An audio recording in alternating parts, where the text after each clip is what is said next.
बिस्मिल्लाहिर्रहमानिर्रहीम। नाज़रीन, मैं हूँ आरिफ हमीद भट्टी, आम शहरी, और आप देख रहे हैं यूट्यूब चैनल। दुनिया भर की खबरों के साथ आपके सामने हाजिर हुआ हूँ। नाज़रीन, डोनाल्ड ट्रंप पागल शिकस्त के बाद पागल होकर ईरान पर हमला करना चाहता था, जिसे नाकाम बना दिया गया। दूसरा बताएंगे कि उसामा बिन लादेन के ऑपरेशन के बाद ओबामा को किस किस ने मुबारकबाद दी जब उन्होंने पाकिस्तान की सरहदों की वायलेशन की।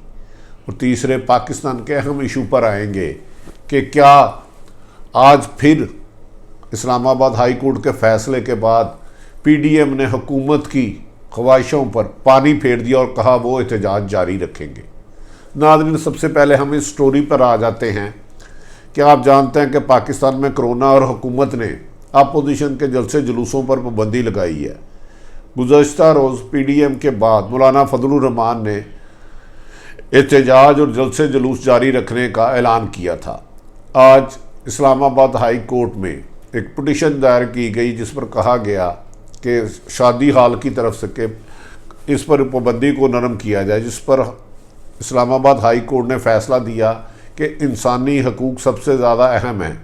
हम एग्जेक्टिव के इन फैसलों पर नहीं आएंगे और जलसे जुलूसों पर पाबंदी लगा दी। और ये भी कहा कि अगर कोई इस किस्म का करता है, अगर नुकसान होता तो वो ज़िम्मेदार होगा।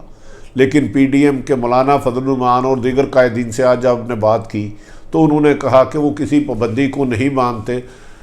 जमहूरियत में पुरअमन एहतजाज अपोजिशन का हक़ है और उसके मुताबिक करेंगे। उन्होंने कहा कि 22 नवंबर को पेशावर में होने वाला जलसा हुकूमत के ख़िलाफ़ रेफरेंडम साबित होगा और ये पाकिस्तान की तारीख का सबसे बड़ा जलसा होगा।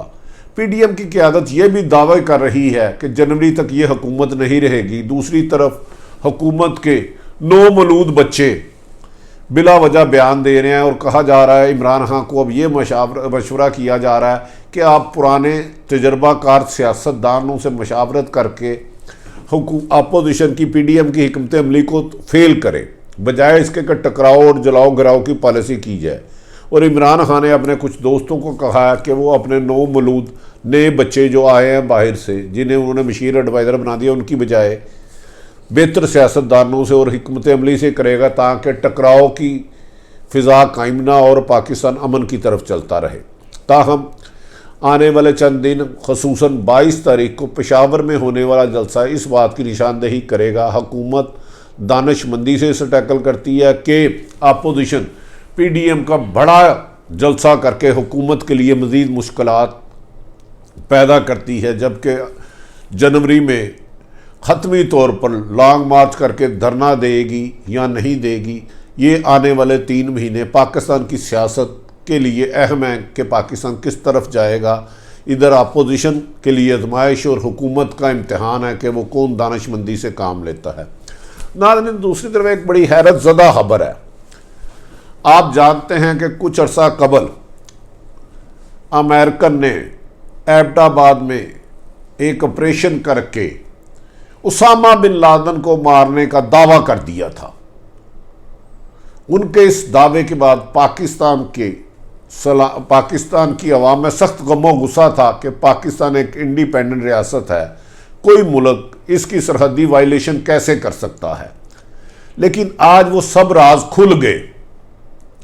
आज वो तमाम हक़ाइक़ सामने आ गए जब अमेरिका के साबिक़ सदर बराक ओबामा ने अपनी किताब में लिखा कि जब हमने एबटाबाद में ऑपरेशन किया बग़ैर इजाज़त लिए पाकिस्तान से या बग़ैर बताए पाकिस्तान को, तो जब उनका ऑपरेशन कामयाब हो गया तो वो ये ख़दशा था उन्हें कि जब मैं इतला करूँगा पाकिस्तान की हुकूमत को और अदारों को तो वो इस पर अपनी सरहदी अदारों की वायलेशन का एहतजाज करेंगे, नाराज़गी का इजहार करेंगे और गम गुस्से का इजहार करेंगे। आपने हमारी सरहदों की पामाली क्यों की?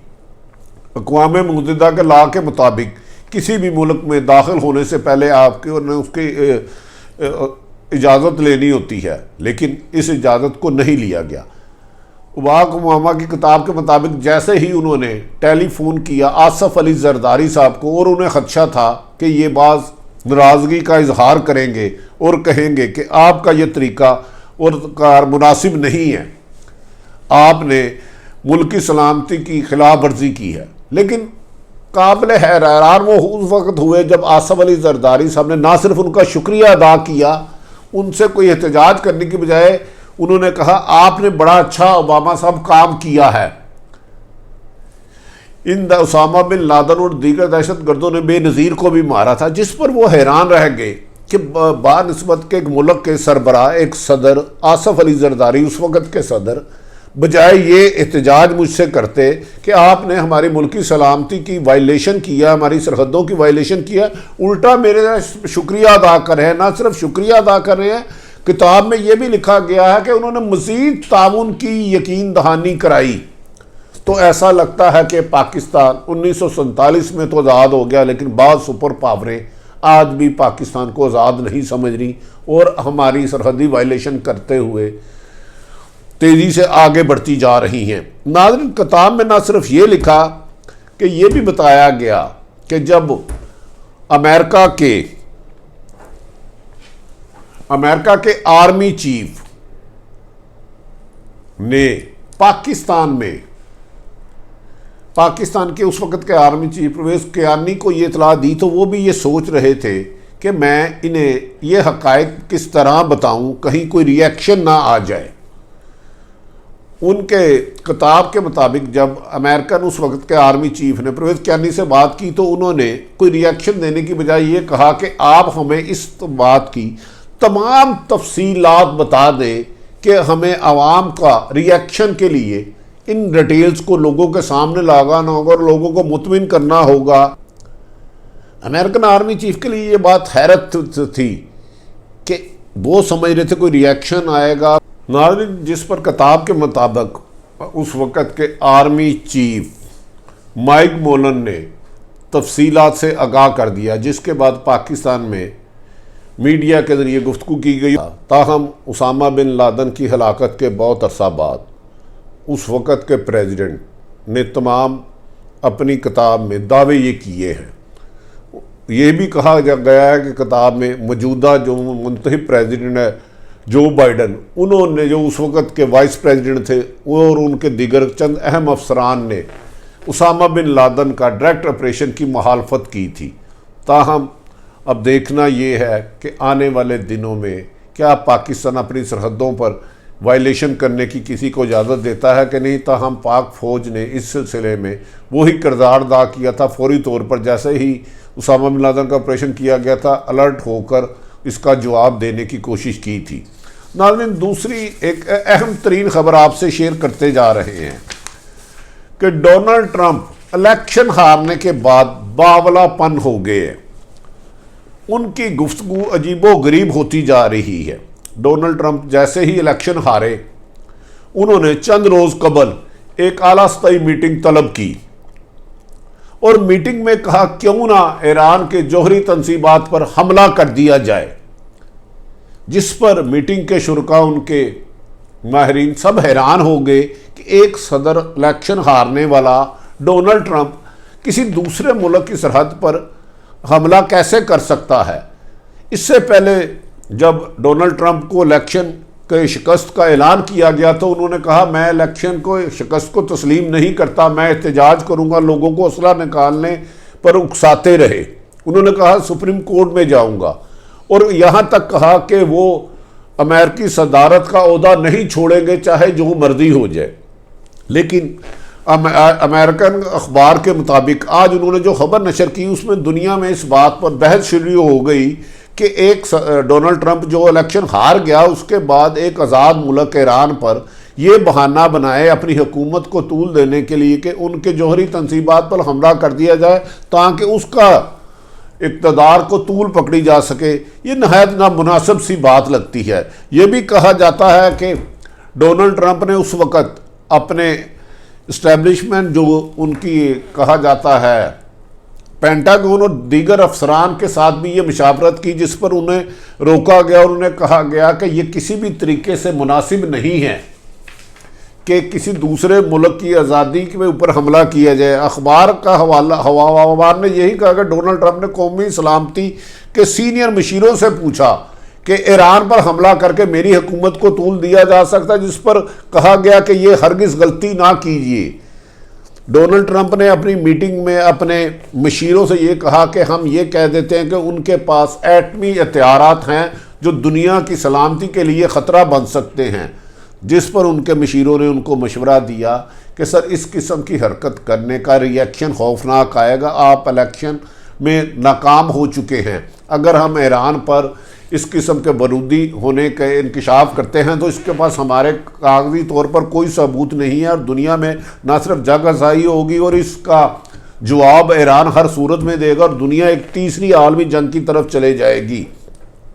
रिपोर्ट के मुताबिक अमेरिका के नायब सदर माइक और सेक्रेटरी खारजा माइक पोम्पियो ने कायम मकाम दफाई सेक्रेटरी को और ज्वाइंट चीफ ऑफ स्टाफ के चेयरमैन जनरल मार्क मिले ने मशीरों में शामिल थे, लेकिन ताहम सब ने इसकी न सिर्फ मुखालफत की और इस बात को डोनाल्ड ट्रंप का एक पागलपन करार दिया और कहा कि ये एक ऐसा फैसला है जिससे अमेरिका के लिए न सिर्फ शर्मिंदगी होगी बल्कि हमले में कामयाबी भी बज़ाहिर नज़र नहीं आती। न्यूयॉर्क टाइम्स ने इजलास के मतलब ये भी कहा कि डोनाल्ड ट्रंप इस वक्त सख्त गुस्से में थे और उनका कहना था कि ईरान की सरजमीन पर मिसाइलों से हमला कर देते हैं। ये एक अच्छा मौका है क्योंकि जो बाइडन ना हमसे इक़्तिदार ले सकेगा। इस किस्म की तफसीली खबर के बाद अमेरिका के जो बाइडन के साथी कह रहे हैं कि डोनाल्ड ट्रंप का दिमागी मुआयना कराया जाए क्योंकि इस किस्म के फैसले कोई भी साहिब इल्म और साहिब अकल शख्स नहीं कर सकता। और अमेरिका के जो सदर रहे हैं डोनाल्ड ट्रंप जो कि 20 जनवरी तक है, उनसे ये तवक्को नहीं थी। ताहम इस खबर के बाद अमेरिका में एक नई बहस शुरू हो गई है कि डोनाल्ड ट्रंप 20 जनवरी तक अमेरिका के लिए कोई बहुत बड़ा ख़तरा ना बन जाए या मुल्क को खाना जंगी की तरफ ना ले जाया जाए। ये भी कहा जा रहा है कि कुछ लोग पेंटागन ने उनको मशवरा दिया है कि वो खामोशी से दस्तबरदारी का ऐलान कर दे वरना इसके नताइज अच्छे नहीं होंगे। ताहम इसका फ़ैसला क्या होता है आने वाले दिन में बताएंगे जनाब। नाजरीन, आप आम शहरी आरिफ हमीद भट्टी का यूट्यूब चैनल देख रहे थे, पसंद आए तो सब्सक्राइब करें, अपने इर्द गिर्द रहने वालों का ख्याल रखें, उनकी खुशियों में का बायस बने। पाकिस्तान जिंदाबाद।